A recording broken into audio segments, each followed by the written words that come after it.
Auväärt esimees, minister, auväärt Riigikogu. Arupärimise pealkiri oli eluaseme kompenseerimisest. Pealkiri on natukene eksitav, sest põhimõtteliselt see arupärimine käsitleb omandireformi elluviimisel tekkinud probleemide ja ebavõrdse kohtlemise printsiibi rikkumises. Ja nüüd siis arupärimine ise.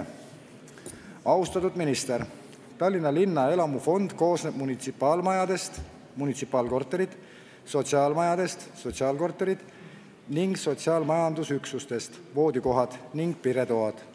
Kokku on linnas 53 tervikmaja, nendes on 4472 korterit, neist 34, milles on 2577 korterit, kuulub linnale ning koostöös erasektoriga on kasutusel veel 10 maja Meelikul, kus on 680 korterit, ja Raadikul, kus on 1215 korterit. Lisaks on Tallinna linn rajanud 6 sotsiaalmajandusüksust, kus on kokku 487 voodikohta. Need on kodututele. Need on 487 kodutud, kes on õhtu kell 9 kained ja nad saavad voodikoha. Ülejäänud magavad tänaval. Nii, erinevatel põhjustel jäävad eelnevalt nimetatud majade elanikud pahatihti linnale üürisumma võlgu, mis mõjutab oluliselt ehituseks võetud erakapitalil põhinevate kohustuste hilisemat tasumist. Tagajärjeks on suuresti just sotsiaalmajades üle keskmise kõrgemad üürihinnad. Samas on elupaika pakkuv teenus raskustesse sattunud inimeste kohati ainukene võimalus endale eluase leida.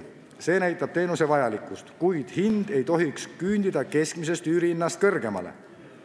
Läbi omandireformi või muudel põhjustel raskustesse sattunud inimeste aitamine peab olema riigi üks esimestest ülesannetest. Seega tuleb riigil koostöös kohaliku omavalitsusega töötada välja üürihinna kompenseerimise mehhanism, mis aitab tagada mõistliku eluaseme hinna hätta sattunutele. Tallinn jätkab munitsipaalmajade ehitamist. Veebruaris sai valmis arstide-õdede maja Akadeemia 48 ning Lasnamäel aadressil Uuslinna tänav 3A alustatakse lähinädalal õpetajate maja projekteerimist. Põhja-Tallinna aadressil Maleva 18 on aga plaanis juba rajada seenioride maja. See tähendab, et pensionärid saavad ise endale maja ehitada. Seoses sellega on meil teile järgmised küsimused. Omandireformi mittekorrektse läbiviimise tulemusena jäid paljud leibkonnad koduta, mistõttu on nad sundüürniku seisus senini munitsipaalmajades, sotsiaalmajades, kus neil puudub erastamisõigus, puudub õigus saada omanikuks. See on üks põhiõigustest. Kas ja millisel moel on riik kavandanud omandireformi läbiviimisel tekkinud ebavõrdsuse likvideerimist või pehmendamist? Kas kompenseeritakse üüriraha, eraldatakse vahendid üüripindade erastamiseks, ostab riik omavalitsustelt välja üüripinnad või erastab need siis kodanikele? Teiseks, kas ja millisel moel toetab riik tagasiulatuvalt ning ka tulevikus nii Tallinna kui ka teiste Eesti piirkondade initsiatiivi üüripindade loomisel? Kolmandaks, kas ja millisel moel on kavas indekseerida vanuritele, töövõimetuspensioni saajatele, suurtele peredele, missiooniveteranidele üürimaksed? See tähendab, millises ulatuses on riik huvitatud teenuse omahinna ja turuhinna vahet kompenseerima? Et tähendab, kes on riigile andnud, ka riigilt saaksid. Juhiks tähelepanu veel sellele, et enne omandireformi rakendamist need pered, kes praegu on hammasrataste vahel, ehk elu hammasrataste vahel, olid enne seda hästi toimiva riigi üksusena olemas. Nendel oli eluks vajalik kõik. Korter, söök, töökoht ja nii edasi. Nad visati tänavale, kuna tulid sakslased, taanlased, rootslased, kes olid enne kunagi ammu nende asjade omanikud olnud. Keegi ei kompenseerinud nendele inimestele seda ressurssi, millega need hooned, majad, rajatised korras hoiti. Tähendab, nad visati iseenda raha eest tänavale ja praegu on nad ühiskonna heidikud. Riik, palun, kõrvaldage enda tehtud ülekohus. Aitäh! Arupärimisele vastab peaminister Taavi Rõivas, palun.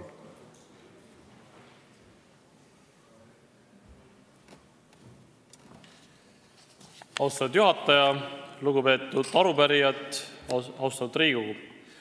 Vastan 29. aprillil esitatud arupärimisele eluaseme kompenseerimisest. Esimene küsimus. Omandireformi mittekorrektse läbiviimise tulemusena jäid paljud leibkonnad koduta, mistõttu on nad sundüürniku seisus senini munitsipaalmajades, sotsiaalmajades, kus neil puudub erastamisõigus, puudub õigus saada omanikuks. Kas ja millisel moel on riik kavandanud omandireformi läbiviimisel tekkinud ebavõrdsuse likvideerimist või pehmendamist? Kas kompenseeritakse üüriraha, eraldatakse vahendid üüripindade erastamiseks, ostab riik omavalitsuselt välja üüripinnad või erastab need siis kodanikele? Vastus. Vabariigi Valitsusel ei ole kavas välja töötada täiendavaid kompensatsioonimehhanisme endistele omanikele tagastatud eluruumide üürnikele. Läbi aegade on selles valdkonnas rakendatud erinevaid meetmeid, alates kunagistest nõndanimetatud EVP laenudest ja lõpetades munitsipaalelamuehituse toetamisega. Nii näiteks keskenduti elamumajanduse arengukavas aastateks 2003–2008 ühe prioriteetse arengusuunana üürielamufondi suurendamisele.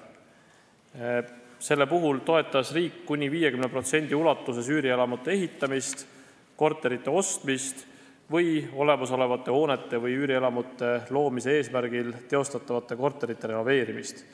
Ja selle meetme eesmärgiks oli munitsipaalüürielamufondi suurendamise abil lahendada tagastatud majade üürnike probleeme ja toetada regionaalset arengut tööjõu mobiliseerimise suurendamise teel. Ja kokku on toetatud üle 1100 üüripinna loomist summas 7 miljonit eurot. Tallinnale on eraldatud ligi 3 miljonit eurot, mille toel on loodud 464 üüripinda, see on 42% kõikidest toetatud pindadest. Ja eluaseme kättesaadavus ja õigus eluruumile ei tähenda tingimata õigust eluruumi omada. Ka üürisuhe on igati normaalne alus isikule sobiva eluruumi tagamiseks. Teine küsimus. Kas ja millisel moel toetab riik tagasiulatuvalt ning ka tulevikus nii Tallinna kui ka teiste Eesti piirkondade initsiatiivi üüripindade loomisel? Vastus. Sotsiaaldemokraatliku erakonna, Reformierakonna ja Isamaa ja Res Publica Liidu poolt sõlmitud koalitsioonilepingu kohaselt on kavas alustada riiklikult toetatud üürielamute programmiga 2017. aastast. Samuti on kavas kaasajastada ka seadused üürilepingute sõlmimisel. Üürielamute programm on mõeldud ellu viia just koostöös kohalike omavalitsustega ja selle eesmärk on pakkuda kvaliteetseid üürikortereid stabiilse hinnaga. Riigieelarve strateegia 2015–2019 kohaselt on kavas eraldada riiklikult toetatud üürielamufondi programmi käivitamiseks 2016. aastal 2,5 miljonit eurot ja igal järgneval aastal 5 miljonit eurot. Kolmas küsimus. Kas ja millisel moel on kavas indekseerida vanurite, töövõimetuspensioni saajate, suurte perede, missiooniveteranide üürimaksed? See tähendab, millises ulatuses on riik huvitatud teenuse omahinna ja turuhinna vahet kompenseerima? Vastus. Üürisuhted on reguleeritud võlaõigusseaduses ja võlaõigusseaduse kohaselt ei ole üüri suurus ülemäärane, kui see ei ole kõrgem samasugust asukoha ja seisundiga eluruumi tavalisest üürist. Juhul, kui üüri suurus on ülemäärane, peab üürnik esitama üüri alandamise taotluse kirjalikku taasesitamist võimaldavas vormis üürile andjale. Seega on võlaõigusseaduses ette nähtud mehhanism, mis võimaldab nõuda ülemäära suure üüri alandamist. Samuti on isikul õigus saada toimetulekutoetust, kui tema kuu netosissetulek pärast eluruumi alaliste kulude mahaarvamist on alla kehtestatud toimetuleku piiri. Mingeid muid meetmeid üüriteenuse omahinna ja turuhinna vahe kompenseerimiseks kavandatud ei ole. Ja kindlasti on inimeste jaoks väga oluline stabiilne üürihind ja ka pikaajaline üürileping. Ja üks probleemkoht, mis kindlasti tasub välja tuua, on must üüriturg, ehk siis ilma pikaajaliste üürilepinguteta või üldse ilma lepinguteta. Ja see on teema, mida valitsusliit on otsustanud käsitleda ja millele ka reaalset lahendust leida läbi selle, et üürile andmisel maksukeskkonda soodustada. Aitäh! Kas peaministrile on küsimusi? Märt Sults, palun. Aitäh, härra juhataja ja minister. Sundüürnikud ei ole kaugeltki kõige nõrgem ühiskonnaklass. Sundüürnikud on hästi kanged ja võimsad, sellepärast nad saavad ebainimlikes tingimustes hakkama. Tähendab, et nad on väga ellujääjad. Ja kahjuks nad on ellu jäänud, nad ei ole veel ära surnud teie jaoks. Reeglina on sundüürnikud madalapalgalised. Tähendab, et miinimumpalga peal ja natukene vähem. Mil moel te arvate, nad saavad oma üürid makstud ja palju nendele ostukorvi raha jääb? Aitäh! Aitäh! Esiteks, ma ei saa lõpuni nõustuda selle määratlusega, et sundüürnike seas on üksnes inimesed, kes teenivad miinimumpalka või vähem. Nagu te ise ütlesite, sundüürnike hulgas on olnud väga erineva sotsiaalse staatusega inimesi ja ma mäletan seda, olen selle teemaga väga tihedalt kokku puutunud ka omal ajal omavalitsusjuhina, kui Haabersti linnaosas kõige viimane sundüürniku probleem sai lahendatud just nimelt sel ajal, kui mina olin linnaosa vanem. Aga mis puudutab neid inimesi, kellel on raskusi toimetulekuga või sealhulgas toimetuleku hulgas ka üürimaksete tasumisega, siis selleks on Eesti riigis välja töötatud toimetuleku toetuse süsteem. See tähendab seda, et eluasemega seotud kulud kaetakse ja lisaks sellele peab inimesele jääma teatud miinimum ka kätte muude kulutuste tegemiseks.